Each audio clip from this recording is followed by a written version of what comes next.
a lot of businesses fold up pagka lumalaki na. Kasi yung Oo. klase ng management mo doon sa small business Hindi is not applicable to something that is growing already. Guys, parang ano lang yan yung building mo, nung minumpisahan mo, pang 2 floors lang. Nag-build ka ng 10, 2 floors ng foundation mo, gigibayan. Pangalawa, siguro ito yung pinakamagandang illustration para mas magets ng mga kaipunaryo natin. Imagine mo, mga sari-sari store. Ang profit margin lang niya nasa 5% to 10%. Diba? Oo. Utang siya sa 20% sa yung Teka sa loan shark. Oo. Diba? Yung mga 5-6. Oo. O 20% times 12 months, 240. Yeah. O kung kahit na kumita ka ng 10% per month, 120. Yeah. So, negative ka na. Negative ka. So, parang honestly, kung hindi mo naintindihan tong principle na ito, na kailangan bibilangin mo kung magkano ang profit margin mo versus sa uutangin mo, honestly, hindi ikaw may-ari ng tindahan. Ang may-ari ng tindahan yung nagpautang sa'yo ng 20%. You're working for them because their profit, your Yeah. profit's Yeah. going to them. Yes. Oo. Grabe talaga. So kung negosyante ka na alam mo lalaki ka, aralin mo na lahat 'yon. Yung saan ka pwede umutang,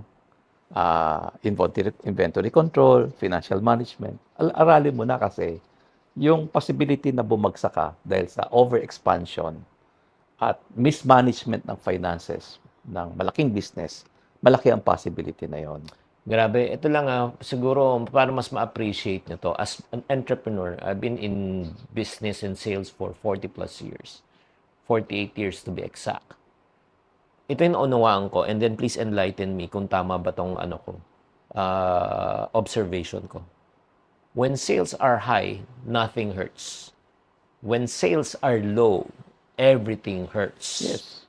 Please enlighten us. High sales is a good problem. Problema pa rin siya, but it's a good problem. Low sales is really a big problem. Kasi hindi mo kayang swelduhan yung mga tao mo, hindi mo kayang bayaran yung overhead mo, that's a problem. But if you have high sales, what you have to do is manage your cash flow, manage your profitability. Ima-manage mo siya.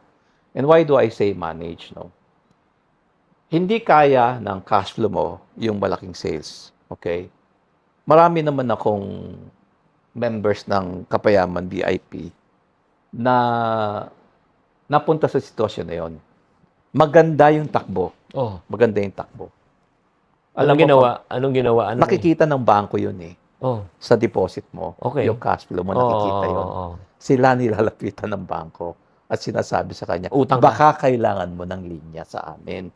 May mga ganon. Kasi pag hindi natin alam yon, Uutang tayo. uutang ka doon sa usurer, di ba? Oo. Gagawa ka ng paraan, diskarte mo, di ba? Marami ka kasing hindi naiintindihan That's why I'm telling the small business people, pagandahin mo yung cash flow mo. Deposit mo sa bangko na paborito mo, di ba? Kilalanin mo yung branch manager.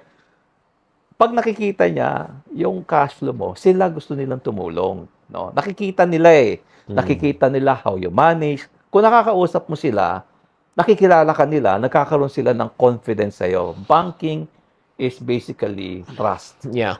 Borrowing money is basically Trust. Lending Trust. money is also trust. trust.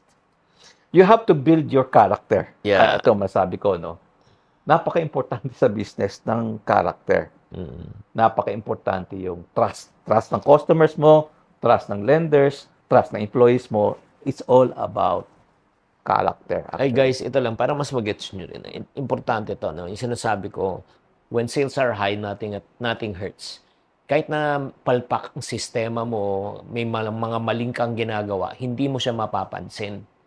Kasi nga, may pumapasok na benta Correct. na nako-cover Oo. Yung mga loopholes mo Oo. Pero pag wala nang pumapasok na benta, May problema yun. lahat ng mga loopholes mo, Lalabas. oo, makikita mo na. 'Di ba? Nag-overspend ka na pala. Ito, isa pang matinding example to Nung bumili ng property, bumili ng sasakyan, nag-travel. Ayun. Di ba nagigets mo? Correct. Oo. Malaki ang cash flow niya Oo. So nag-enjoy. Oo. Tapos biglang humina ang cash flow. Patay. Nagbabayad na ng supplier. Oo. Tapos after a few months, wala nang pera sa bangko. Correct. Kasi nga, nabili nga niya ng property, nabili ng sasakyan. Ito, maganda. Chinky na example. No? During the pandemic, ang makikita mong mga kumpanya na weather yung crisis are the companies that know how to manage Oo, the yung cash flow. business. Cash flow nila, di ba? Meron silang tinabing cash during the pandemic. Tuloy-tuloy sila. Kahit na bumaba yung sales nila, naalagaan nila yung employees nila. I know somebody na kinausap nila niya yung mga empleyado niya. Ganito muna tayo, ha? Kalahati mo na sweldo. Ako din, kalahati sweldo ko. Okay? Yung Christmas bonus ninyo, ibibigay ko na sa inyo ngayon para ma-weather natin yung crisis. That is a businessman who knows how to manage. Hindi siya nabibigla ng mga ganong senaryo. Kasi, let's face it, no? Kung personal, may emergency fund ka, di ba? Hindi pwedeng wala. Sa business, dapat meron din. Ganon din sa business. So how long should entrepreneur, kung kumikita na siya, di ba? Gaano kahaba ang emergency fund ideal na ilalagay? Well, sa personal muna, no? Sa personal, siyempre, hindi mo naman masabi na kaya ko magtabi ng ganyang kalaking amount kaagad, ano? But the most important thing is, alam mo na kinakailangan mong gawin yon at nag-iipon ka. On a personal basis, nag-iipon ka talaga. For family emergency, expense, for no? family. 6 months. Sige, 6 months ka. Sige, sa business naman. Sa Sa business naman, no? How long will it take you to react and respond with good management doon sa crisis na yon? How long will it take you? 6 months? 1 year? Depends, no? In some companies, no, sandali lang, makaka-adjust sila. Kasi, may linya sila sa bangko eh. Na-develop nila yung paano kung wala? Trust ng bangko. Paano kung wala, di ba? So the more resources you have na mahuhugot mo in times of crisis, the shorter could be your emergency fund, no? Pero kung wala, you have to have emergency fund na mas mahaba, no? But of course, hindi mo naman kaya i-build up yung emergency fund na gano'n, ano? Ang importante is like aware ka doon sa factors within your business. Aware ka.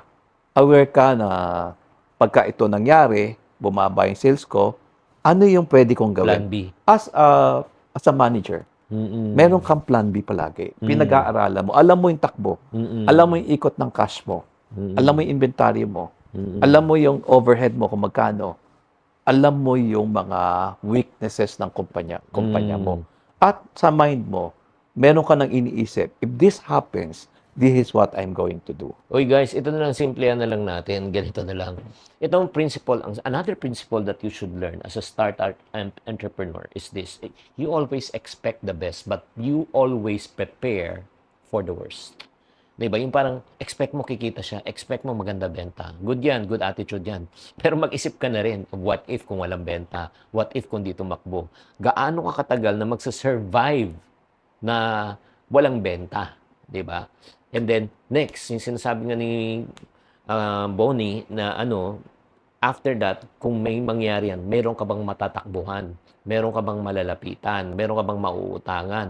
Kasi kung wala kang ganung plano, alam mo, the moment na, yun ang nga tinatawag namin na sa negosyo, yung sinasabi ni Bonnie also na, nung nag-umpisa ka, di ba, maliit lang overhead mo na ma-manage mo yan O lalo na, kunyari, nag-operate ka lang sa bahay, kahit wala kang benta, hindi ka malulugi. Oo. Di ba? Wala Late na overhead mo Oo. Pero kung meron ka ng tao, meron ka ng rental, meron ka ng mga empleyado, Correct. ito yung tinatawag namin sa business called the law of reversal. And the law of reversal says, parang the bigger you are, the harder you fall. Kasi nga yung operational expense mo, let's say, nasa ka na, 1M, sample. Bigla na lang, yung benta mo, 200K. Katay ka ngayon. O benta, hindi profit yun. Oo. Ang profit margin mo lang, let's say, 30%.